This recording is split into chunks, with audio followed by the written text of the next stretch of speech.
um, the Christ principle, and then we talked a little bit about Gnosis, and then we discussed Jesus Christ a little bit, and Apollonius of Tyana, that when this book in Greek was translated, the translator actually apologized to the world because it was so similar to what the Christian church had made of Jesus Christ's life, and he said, it is all here, and it is Apollonius's life. But since this came first, it cannot be copied from anything else. So there is no historical evidence about Jesus Christ, and perhaps it's because he lived 100 years BC. So the information that we normally get is from the Gospels, but today's presentation is from the Talmud. And in the section called Gemara, if I'm pronouncing it correctly, there's a section where it says, Sefer Toldos Jesu.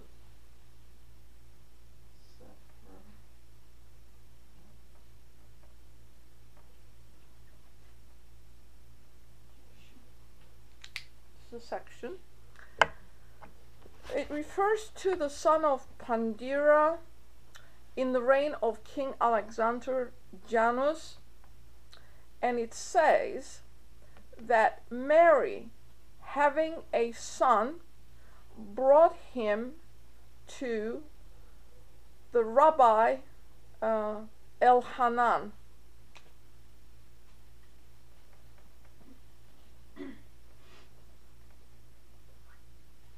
And left him in his care.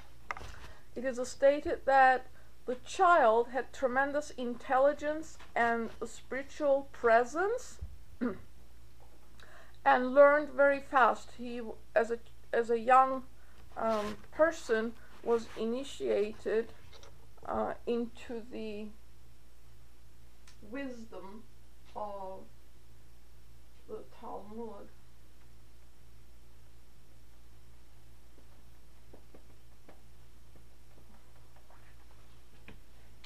So this is the Jewish mysteries, and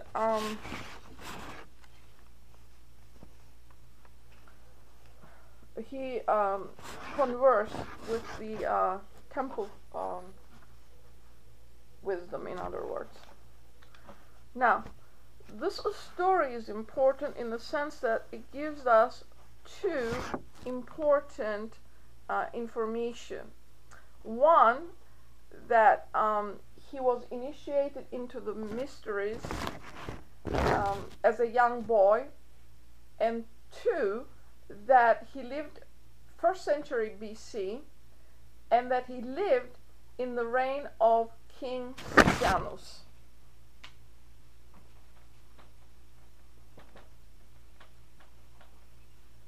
Not Herod. And historical evidence says that King Janus actually persecuted initiates and executed hundreds of them, whereas in Herod's period there is no such massacre recorded. So when this movement to kill the initiates came about, the rabbi, the second one, who was Rabbi Jehoshua, son of Perachia, continued his education and took him to Alexandria in Egypt so that they would not be killed. So what happens to him in Egypt? He has a mission. He says that his mission was to the Jewish nation and not to the world at large. He particularly came to the Jewish nation. I read to you from this here so that it kind of is important, because you need to go and do your own comparative study. It is not possible to get a clear idea of who Jesus Christ was until we compare it with Christianity versus the Gnostics of the previous centuries. And then it becomes very important for theosophical students to understand. It says here that the period of history that began in the 1st century BC and ended with the year 414 AD was a very important one for the Western world. During those 500 years, certain causes were set in motion, the effects of which we are still feeling at the present day and will continue to feel for some time to come. This period of history should be carefully studied by everyone calling himself a Christian, for it contains not only the life record of Jesus, but also the story of the church that grew in that comparatively short space of time from a single individual to a powerful political organization. It is of equal importance to the Theosophists, for it witnessed the beginning, the growth, and the final destruction of one of the great theosophical schools in history, marked the death of the mysteries, and sealed the doom of the old religions, sciences, and philosophies for many centuries. In the 1st century BC, the theosophical movement and Christianity were one, Jesus Christ being a great theosophist and the work he tried to accomplish forming part of the program of the theosophical movement. But from the 1st century AD onwards, the theosophical movement and Christianity gradually separated. In the year 414 AD, the work of the theosophical movement of that day was destroyed by the church that called itself Christian. So, what happens to Jesus Christ when he is in Egypt? He comes into contact with the Pythagorean Essenes. These were the descendants of the Egyptian hierophants. So they actually knew the mysteries. So we shall.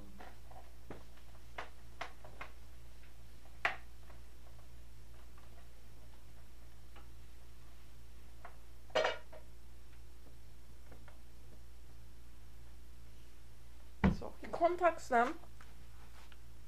He's in Alexandria. He contacts them, and the Therapeutae are the inner core of the Essenes. Therapeutae were the ones that formulated the inner circle of the Essenes.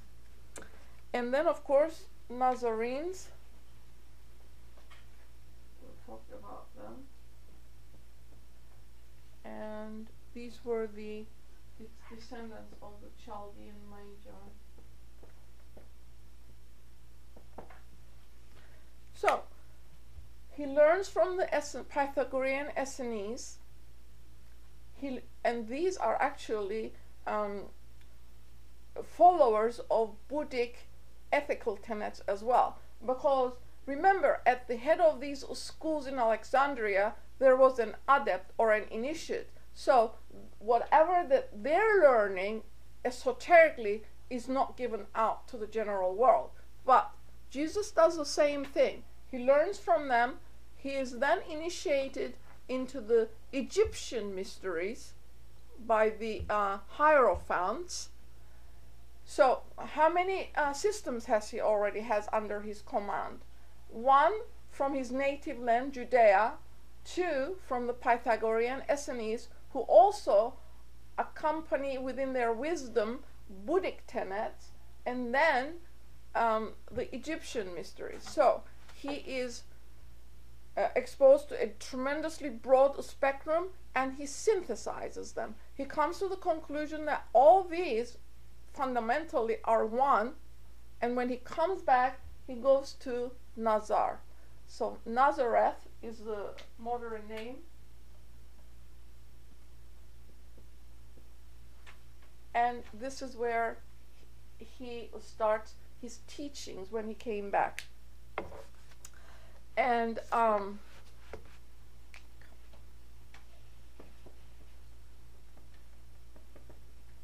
this is the sect that taught him, and in return he comes here to teach. And in the Secret Doctrine 1, on page 318, there is a footnote about the Essenes and the Canobi. So it is not out of my head that I produced it. You can go back and check it for yourselves.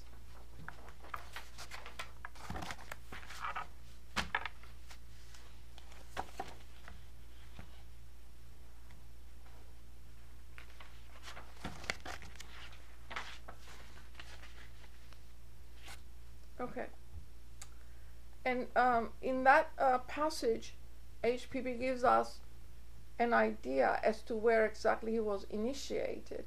Because in the Gospels, it is said that, which I will come to when I discuss first century Christianity, he was baptized in the River Jordan.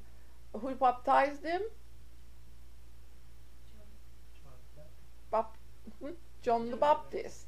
And in that passage it says that Jesus, John the Baptist had been practicing for 42 years, and it makes Jesus 60 years old. There's a lot of controversy going on between this information and other information. So here, let us read this. This is from the Secret Doctrine.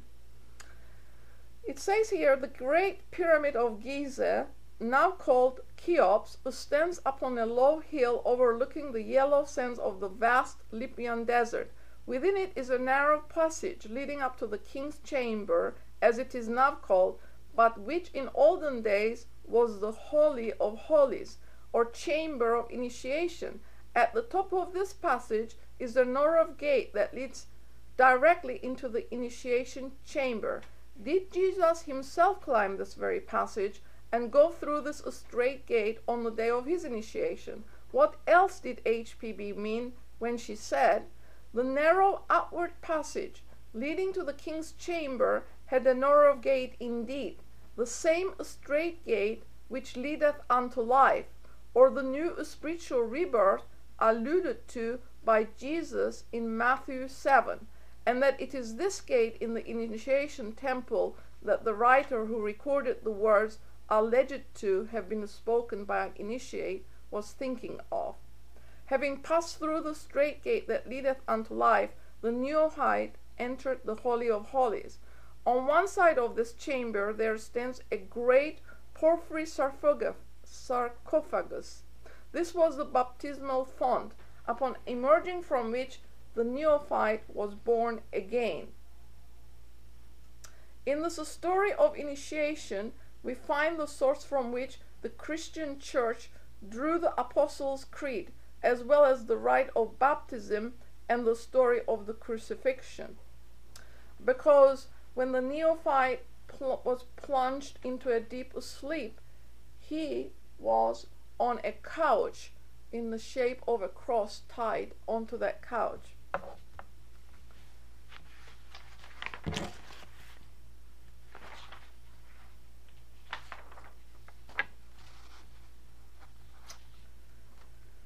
So, when the voice of the silence says, Joy unto ye, O men of Mialba, Mialba being earth, a pilgrim hath returned back from the other shore, a new Arhan is born. So, when this initiation process is completed,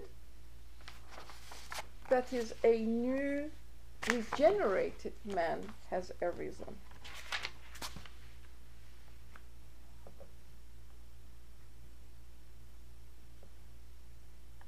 So, we have brought him back to Nazar, and I will read directly from here.